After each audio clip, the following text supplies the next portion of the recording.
Hey, welcome to the Power Source, everyone. Tonight we are not at Upper Room. As you can see, we are actually in Burnsville, Minnesota at Zoe Church. And we are here with one of the pastors, Amber Linz. Hooray! Thank you for coming to me. I really appreciate it. We're not too far away. You know, we heard the testimony about what happened, and we're like, that's right in our backyard. We got to get up there and talk to you right away. For people who are watching at home, if you're in a place right now where you're wondering, where is God at? Why am I not hearing from God? Why can't I see God? Why am I in this place? You do not want to miss this testimony tonight, and what we're about to hear is incredible. Not only because of what happened that flowed from an accident and the miraculous things surrounding that, but also the larger picture of intertwined lives and how they've been affected in different ways. So it's I definitely want to give some background here, I guess, leading into this, since that's really important to the whole story here. So maybe tell us a little bit about yourself, and maybe we'll go from there. All right. Yes. Well, thank you for coming and being at Zoe Church with me. My husband and I, we have been pastoring Zoe Church for the last 5 years. So we started the year before COVID, which, you know, there's been some ups and downs. That was fun. But we have been here for 5 years. We have 3 kids, teenagers, so we're busy. But, you know, I never dreamed of being a pastor of a church. And, you know, when the Lord calls you, He equips you. And I have seen that time and time again. Yes. And there's been some really great seasons, and there's been some really hard seasons. But I would rather be faithful in what the Lord's called me to do than, you know, run and say, forget it. So, yeah, that's... And I think that's really important that you mentioned seasons, because leading up to this car accident that is kind of the centerpiece of this story here, you were in kind of a weird season that, you know, like we've discussed a little bit before, I think there are probably a lot of pastors and people that find themselves in these seasons sometimes. Maybe let us know, what was that? Yeah, you know, I think sometimes people get this impression that pastors are like not normal people. Well, we are. We are normal. We have messy lives as well, and we go through hard seasons. And these last couple of months have been a season that I really have a hard time explaining. It's been hard on a number of different levels, but I'm going to try to give you a little bit of a background, and I am going to be careful of what I say and just protecting those that are involved in it. But my family, my extended family, my parents and siblings, we have been walking through a storm, a season that was unexpected, a storm in so many different ways that I just never dreamed we'd ever face. My dad was a pastor of a small church for over 30 some years. Long time. He is like loved by everybody in the community. My mom and dad are amazing. First of all, they are fearless, strong leaders that are humble in every way, and they gave everything to that church. And that's where I grew up. That's where my foundation of church was laid, was at that place. And so a few months ago, it was a Sunday morning in August. I will never forget it. I was standing in our church in a service, and it was during worship, and I got a text saying that, you know, a place that should be safe literally threw stones at someone in my family from the stage. And I just felt like my world crumbled in that moment. A place that I grew up, leadership that I've known my whole life, a place my parents gave everything to. And I ran out of service. I had a panic attack, and I felt like in that moment my life was never going to be the same. And I felt just so helpless, and the months coming after that were hard. There's a lot of things entwined in this story that made it even extra hard, but I think one of the things that really hurt me the most was just watching my parents and what they had to go through, you know, after they literally gave everything to that place.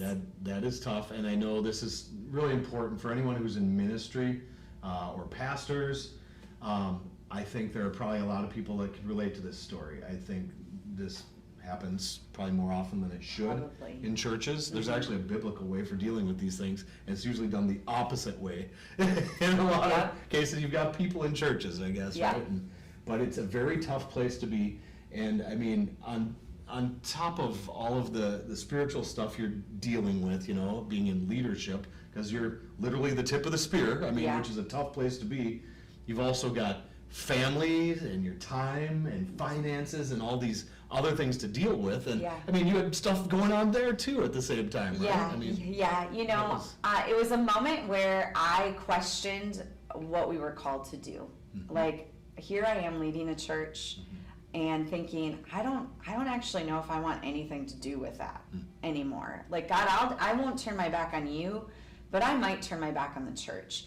You know, do I want to put my kids through that? Do I want to put my marriage through leading a church if this is the outcome? And I really was in just this wrestling moment. And you know, when you're in a hard season, life doesn't just stop usually. Right. Unfortunately, things just keep on going. And couple months into this hard season, we got a report from the doctor that they had found multiple tumors on my mom's neck. Wow. And that was right in the midst of the stuff going on.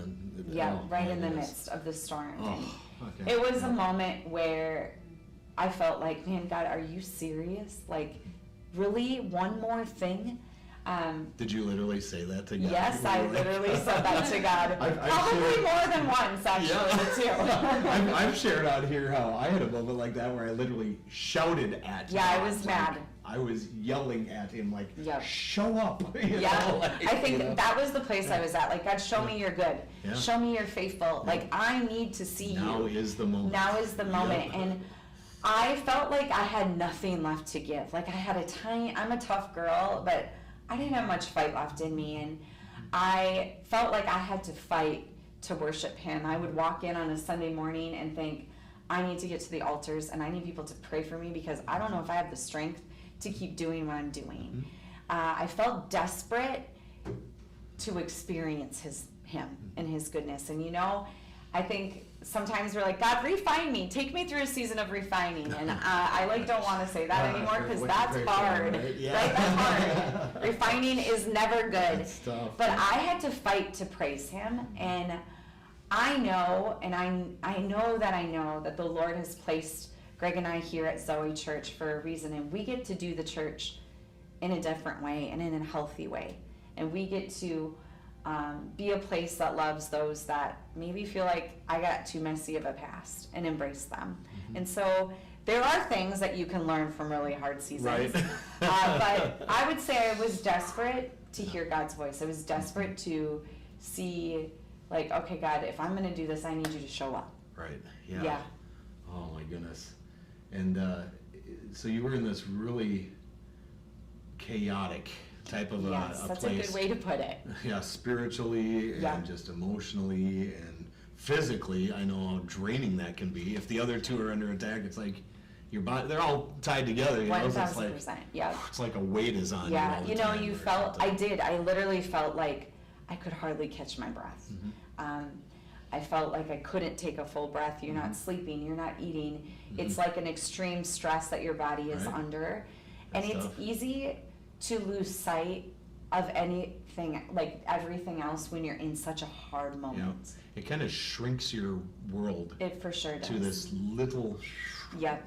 moment in time of this bubble Yep. or something, you know, and in my opinion, that's kind of how the enemy operates, you For know, sure. it kind of fools us into thinking, this Yep. is your world now, right here, in this Yep. little moment of hurt or panic or whatever it is, you know, a lot of different things that And you people can go can't through. see out of it. And I Right. think that's exactly what Satan tries to do.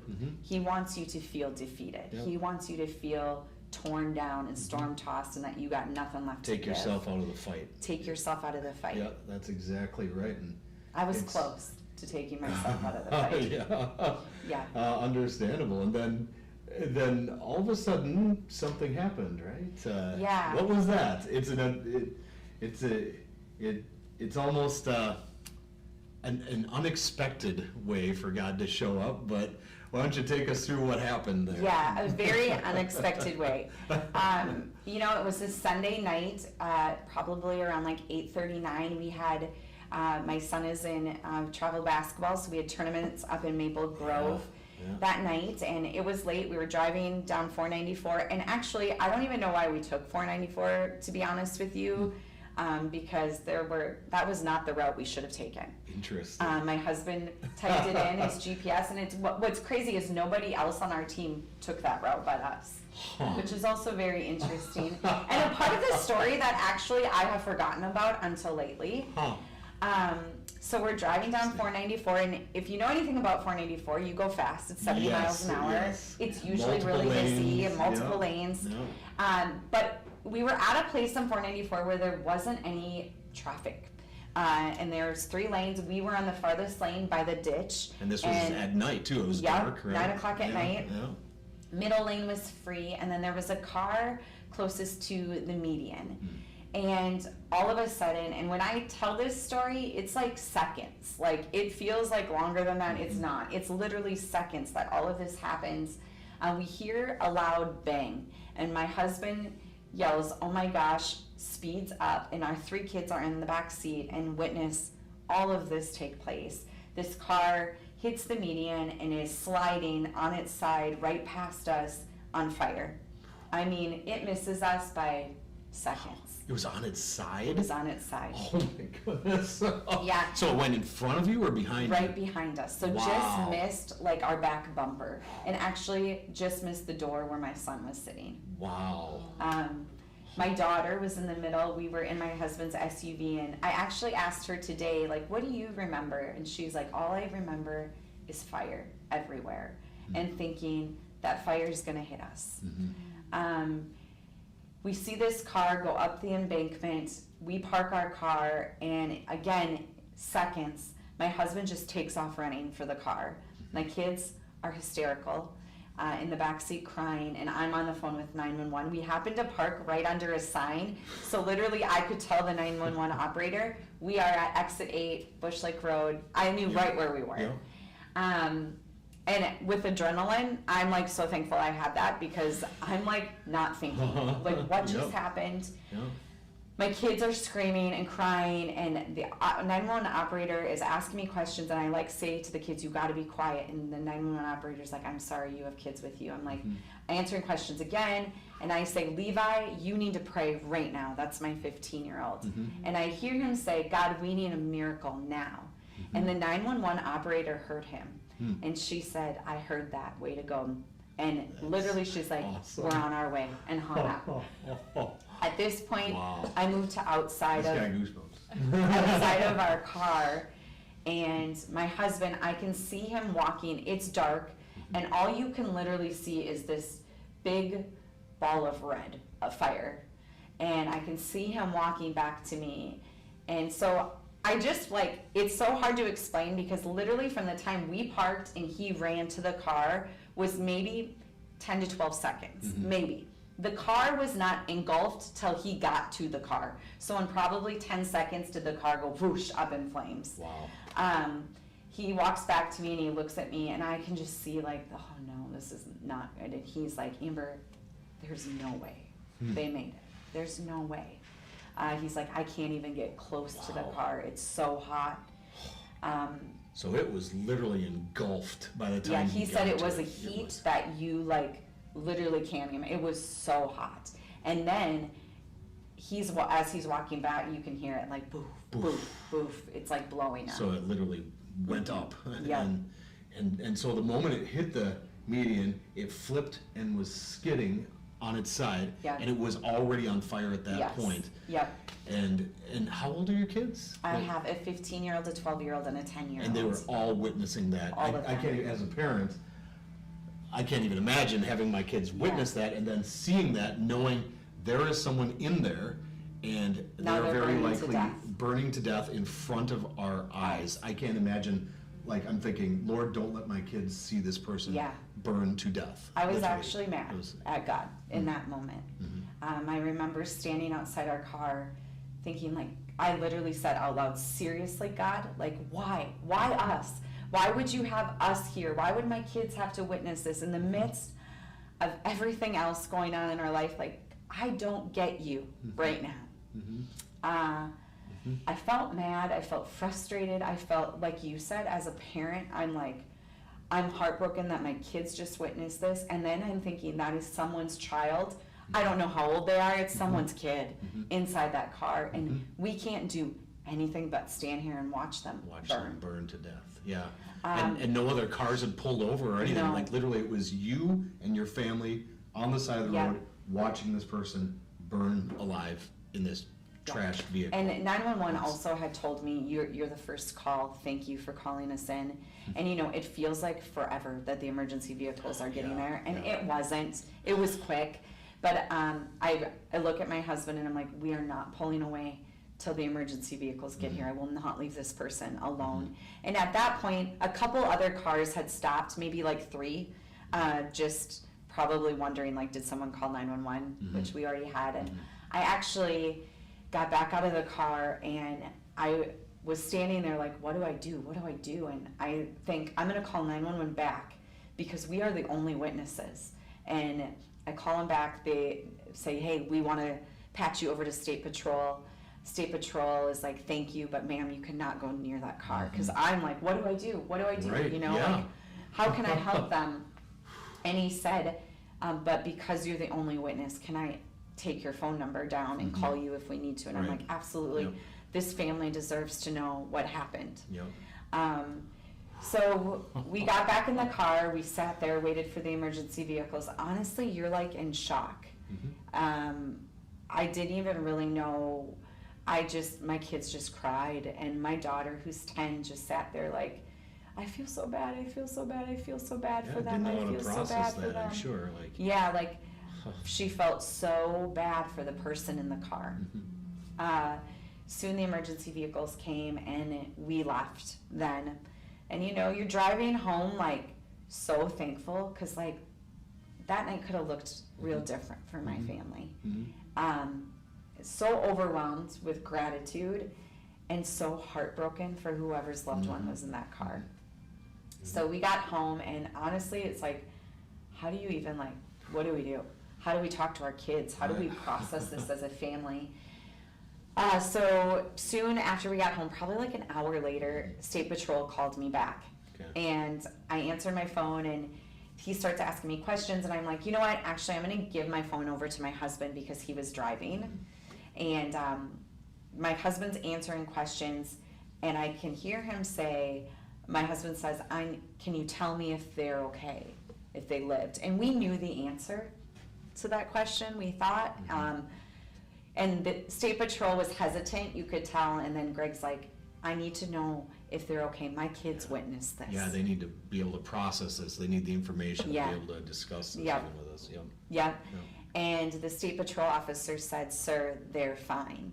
And I hear Greg like, wait, what? What did you just say? He's like, sir, they're fine. And we're like, they're not fine. You like do not understand there is no way. Like, there is no way they're fine. You did not see what we saw. Like, there's no way. And we went to bed that night, like, so thankful and so grateful and so confused. Did you tell your kids at that point? We told our kids. You told your kids immediately? Yep. Like, they're okay? Yes, and we all just cried, and we prayed for the family and whoever this person was. But it was still a lot to process, because like at think about it, like 1 minute you're like thinking a body is burning to death, and then the next you're like, they're alive. Like, it literally just didn't make sense. Trying to reconcile that, like, there's no way. There's no way. What happened? There's no way.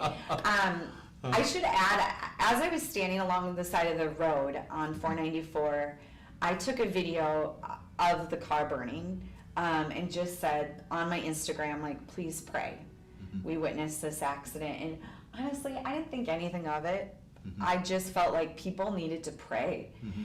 And that next morning, on Monday morning, I get a text from a girl who goes to our church. And she said, hey, Amber, I saw your post last night, and honestly, I didn't think anything of it. I prayed for the person, and I went to bed, probably like a lot of people that saw the story did. And she's like, I woke up this morning and found out that that was my niece in the car. Wow. And I'm like, wow. what? Like, we aren't Out of close. everyone in the Twin Cities. Yeah, like, we're not that's- close to location-wise, close to our home, close to our church. Like, on this random road Random you road. wouldn't have normally even been on. Nope. That's and no she's, one else was on 494. Nobody else was on That's- 494. That alone is like a miracle. It I'm like, is. how can that be? 494 with It's no so cars crazy. on it. Like People don't understand. If you don't know 494, you don't know. Like, there is never no that's cars a on it. main artery Yeah. through the Twin Cities Yeah. right there. So And she said, Amber, she's fine. She's fine. She doesn't have a scratch on her body. And ye of little faith. I'm like, are you sure? Because I am the girl that, like, God, I know you can do what seems impossible, but, like, are you going to do it? Are you going to do it? And honestly, I wouldn't believe this story if I didn't see it with my own eyes. And she said, she's fine, Amber, she's fine. She doesn't have a scratch on her body. She's fine. I'm like, not only now do I get to tell my kids we have this connection. This girl lives like 8 minutes from our house. Okay. I sent her a Starbucks gift card and just said, our family is so grateful you're okay. And I got to tell my kids, like, man, you prayed for a miracle. This girl is a miracle. yeah. So later on in the day, I get another text from the aunt who goes to church here. And she's like, Amber, I have a really weird question for you. But my niece says that a man got her out of the car or was by the car. Was that your husband? And I was like, oh, girl, my husband did not get her out of the car. Nobody was there. It was only us. Like, he couldn't, we wanted to, he couldn't even get close to the car. Like, there's nobody that got her, nobody helped her. We don't even know how she got out of that car. And she said, well, she's told us that a man helped her get away from the car and said, come on, we need to go. It's gonna blow up. I'm like, wow. I can't even explain to you. I just couldn't, what?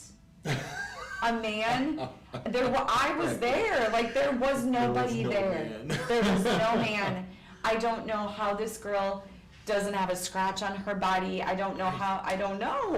And even if there was a man, how could anyone have gotten close to it? Your husband tried. He tried. And there was no way to get was close no to way. that fireball. There was no way. That's- And a literal ball of fire and then exploding in seconds. Yeah. Like, I'm telling you, 10 seconds. Mm-hmm. I just, in that moment, I, number one, had to be like, God, I'm sorry I doubted you. Because I was mad at you along the side of the road. Like, where are you going to show up? And I felt like the Lord just say, like, Amber, get your eyes fixed off your problems and focus on me. Focus on me. I am great. I am all powerful. I am mighty. I am doing miracles far bigger than you will ever see. Just trust me.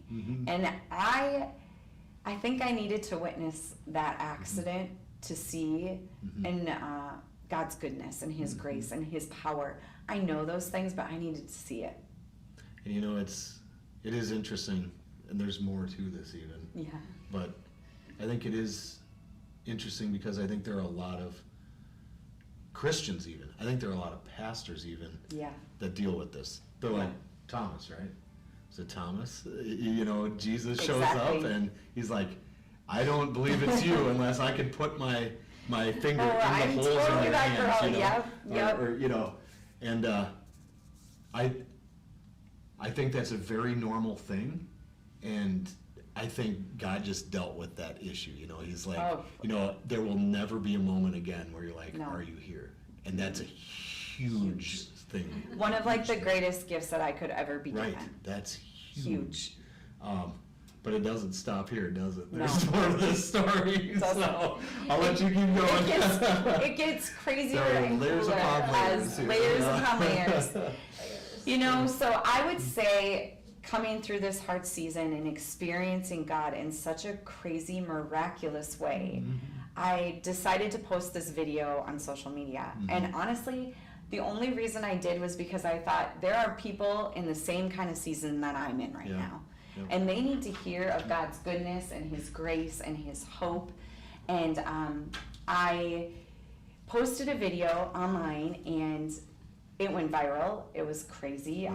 I that's how you found it. Right, yeah, literally, that is how we found it. Yeah, and it's been so cool to see the way that this has touched so many people's life.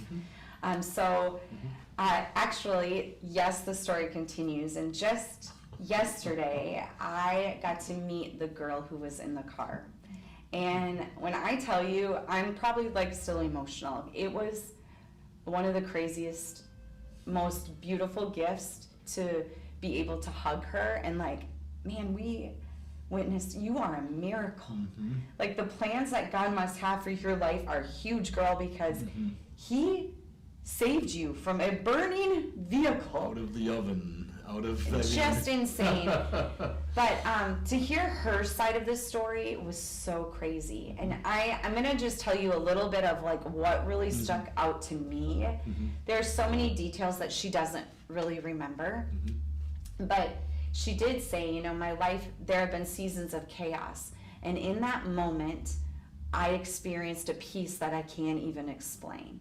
And I just felt like when she said that, I have been in a season of chaos, and experiencing this accident gave me a peace that I can't explain. She fell asleep at the wheel, and really she doesn't remember much after that. She didn't know her car was on fire when it was scooting on its side on 494. But what I thought was so crazy was the way that she described the peace that took place. Like, she knew she needed to get out of her car. She didn't realize it was engulfed in flames. She could feel the heat, but it's like she knew, like, I gotta unlock the door. I need to pat my hair, it's on fire. I need to get my purse and my belongings. And I can't get out this door. Oh, I can't get out this door. I'm gonna try to get out of this door. Like, in seconds, I'm telling you, seconds, she had these trains of thought, and she somehow gets out of the car, and there's a man standing there, and he grabs her arm, and she said he spoke with such authority and said, we need to go right now. And he grabbed her arm and he walked her away from the car. And what I think is so just powerful in that is that he spoke in such authority. She knew it was different than any other voice that she had heard, and it's like it held her captive of like, I gotta move. I gotta get away. And she's like, when I finally got away and he walked me away, her mom was like 10 minutes behind her, and she showed up. She got in the car. She doesn't know where the man went. She said, you know, I asked, of course, I'm like, what does he look like? Like, I'm so curious. And she said he was tall, dark complected, and she kept saying he spoke with such authority. And you know, voice. And the voice. What she really remembered. He had dark hair. Yep. And tall. Interesting. Yeah. And she said, you know, in my life, she trusts, like, she's a believer. For the last 3 years, she said she's been on her faith journey. And I was just so inspired the way that a young girl looked at this as like, oh, well, you know what? If this is my time, my soul will be with him. But she's like, clearly God had other plans, and man, does God have other plans for her life. And I got to look her in the eyes and say, I don't know why you had to go through this, and I don't know why I was the person that God chose to be there in that moment. But I know that it wasn't an accident. Like, I needed this. I needed to witness this miracle because I needed the reminder of how big our God is. There's crazy. So much to unpack there. There's so much. I mean, you mentioned the peace, first of all. I mean, that on its own is a miracle. I mean, and that can't be understated. No. Because this is all over in the Bible. Yeah. This is what we all have access to now as Christians, especially. Right. I mean, this is the Holy Spirit. That is what we have access to right now. Yep. And in that moment, that filled that car. Literally, the Holy Spirit filled that flaming ball. And And it It's protected just like the her. Old Testament story, you know, I mean, the angels showing up in the oven, right? Yep. I There's mean, another that's- one in the There's fire. another one in the fire, Yep. right? It's, Yep. it's just like that, so you've got that, but then you've also got, you know, God operates outside of time too, Yeah. right? Time is in his hands. Yeah. That's probably it. God is in time is probably a better way to say Yeah. it, you know? Yeah. God That's really good. manipulates or can control Yep. time, and in that moment, it's like he just hit the pause button and, Yep. you know, Embraced her. and I mean, and the fact she was in this moment of peace when she should have been panicking and scrambling and not knowing what's happening, it was Yeah. peace, and she was picking up her phone and her belongings. Like, and putting them in it her doesn't purse. make sense. Right. Like, I've replayed it so many times. Like, I was like, girl, you didn't have Right. time. Like, If you you would have didn't. picked up your phone, you would have been dead, because it There's already no- had exploded by then, Yeah. right? And so the timing on it is It's crazy. So so you've got that aspect of Yeah. it too, like Yeah. God controlling time in that moment. Yep. And then you have the man, and a lot of people are gonna say, "Who is the man?" Right? And I mean, the Bible is, read your Bible, because there are lots Yep. and lots of accounts Yep. of angels Mm-hmm. showing up, and even Jesus showing up, right? Mm-hmm. And in this case, I'm guessing just with the way things played out, it was probably an angel. Mm-hmm. It's my hunch. And angels obviously come in a lot of different forms, Yeah. right? In the Bible, Yeah. a lot of different types of angels. They look different, have different functions, you Yeah. know.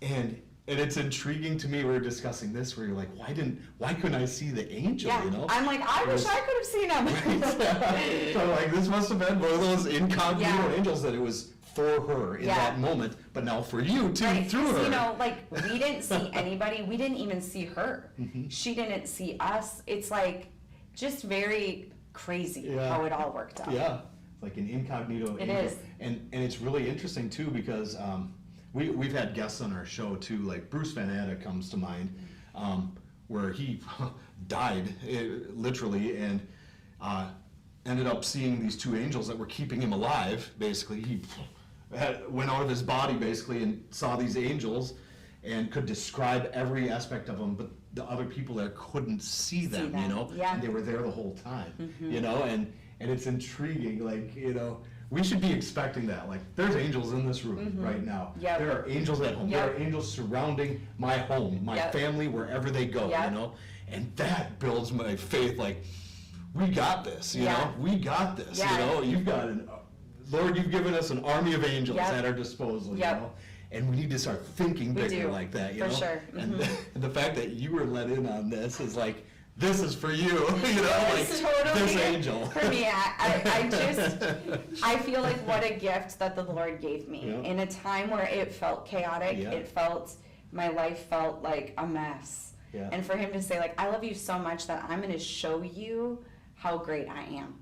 I'm going to say, fix my eyes back on me. Mm-hmm. And I think so many people need that reminder that no matter where you are in your life, he sees you.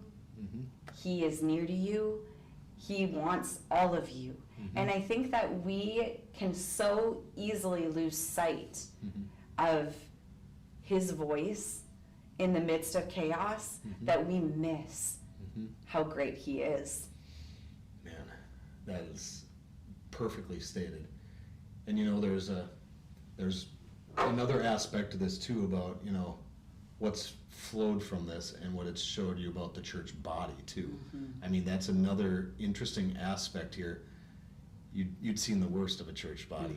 I mean, here you literally saw a group of believers pray, literally, like online, right, for this person. And then the connections that God made in this It's so story crazy. that shouldn't have happened naturally happened in this church. Yep. And between different It's just churches, so- yeah, and different people. yeah, it's so and then crazy. when it got shared online, 200,000 people now. It's like the walls came down between 200,000 people, and they're all together in this story. It's so cool.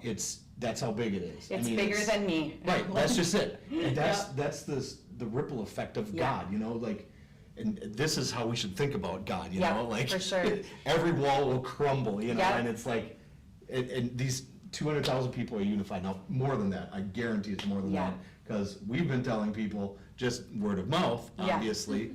Yeah. And it's the same reaction though, but it's also, it's what you said at the very beginning too. There's a hunger that people have for this. Yeah. And it's so necessary. Yeah. You know, not just for Christians, but even non-believers. Yeah. Because I honestly think a lot of non-believers, they don't believe that if there is God, that God actually interacts with us Yeah. or cares. Yeah. If there is a God, maybe way out there Yep. somewhere, you know, doesn't care Yep. what's happening to me. Right. You know, and this puts that all to rest, that For question, like God is so personal Yep. and does care about every little detail. Right. And then you've got the timing aspect of it, that God's timing is always perfect. Always. Can you imagine if God would have, in that moment, you know, when you got the bad news, let's say, in that moment would have shown up, zip, and oh, it's okay, you know, or whatever, and I would have missed so much. right, right, it would have shrunk this down to just Yep. you and that moment. Yep. And instead God's like, I've got bigger plans. Yep. Don't worry. Yep. Don't worry. It's Yep. getting bigger. You're like, when God? When? Yeah. You know, it's like it's going to get Yeah, bigger I and bigger. think now. that is now. that you know? is so It's- good.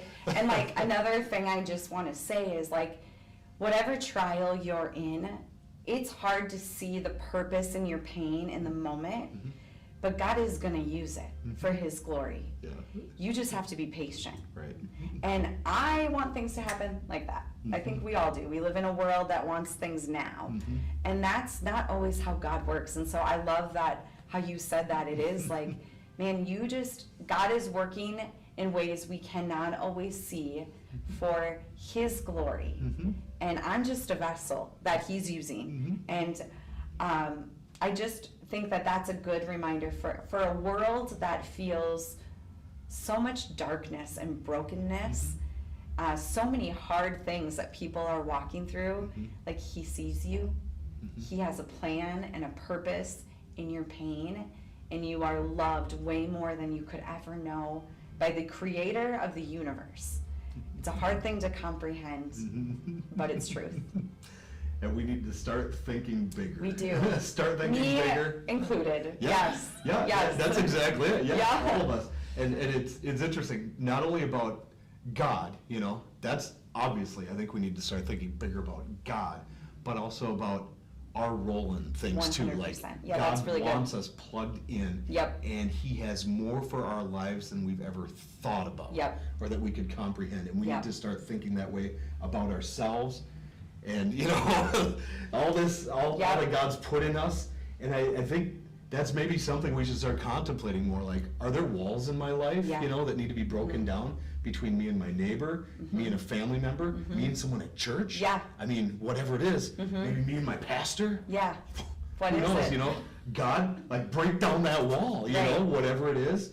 And make me think bigger about the situation. Lord, let me get out of this little bubble Yep. that I've placed myself in, or maybe circumstances have shrunk my world down to Yep. this little thing, and let me get outside that bubble Yeah. and start looking at it from Right. a greater distance. Yep. You know, And Lord, give me usually your eyes. that you know? includes refining. Yes, that's absolutely. So a now part I'm of this like, whole what's process. next, God? All right, I guess I might be used in new ways now, and here we go. You know, and because refining, it's painful, but there's usually something that's coming you're getting ready for something else. What's next?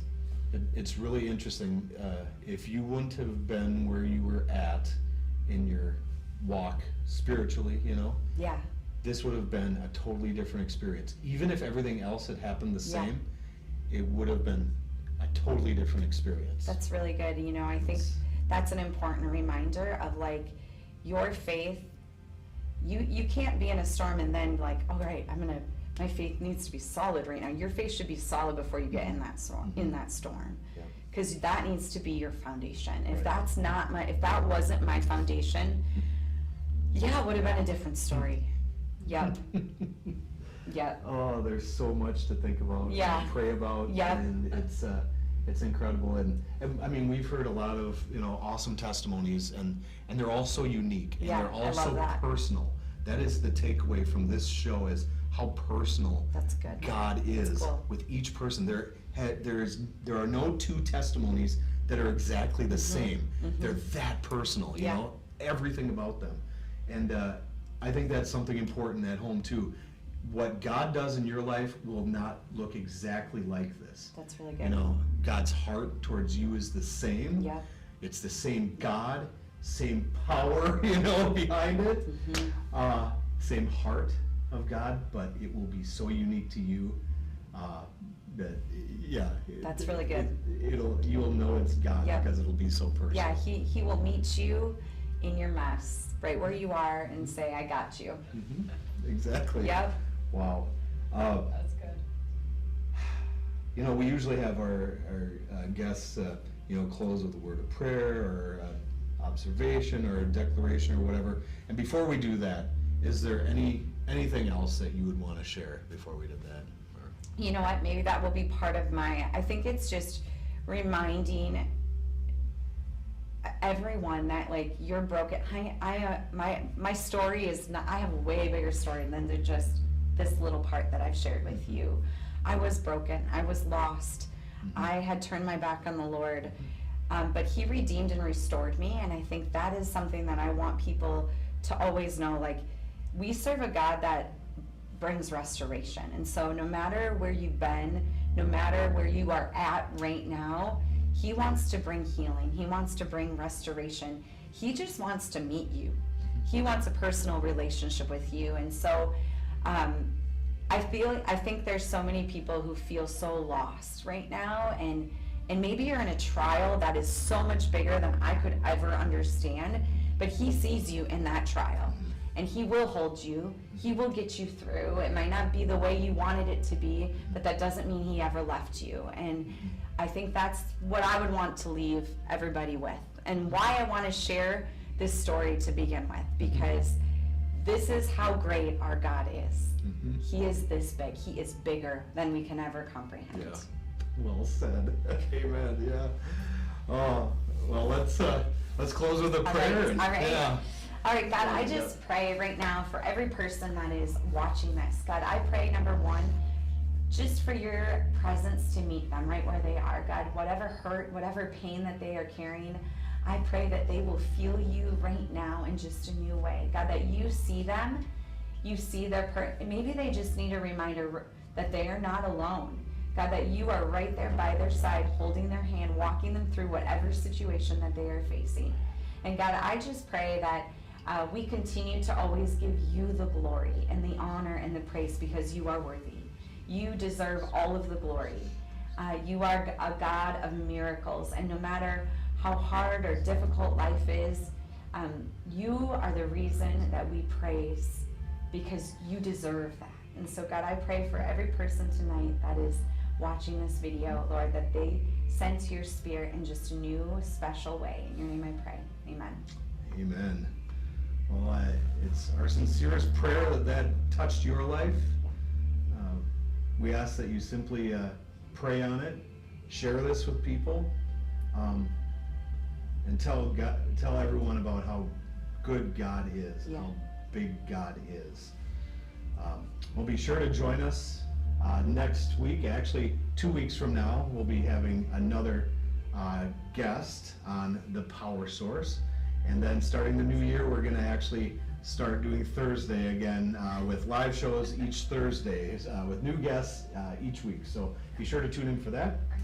And we also have a worship session happening in Upper Room on the 22nd. That'll be our Tina Becker, and very spirit-led, awesome worship.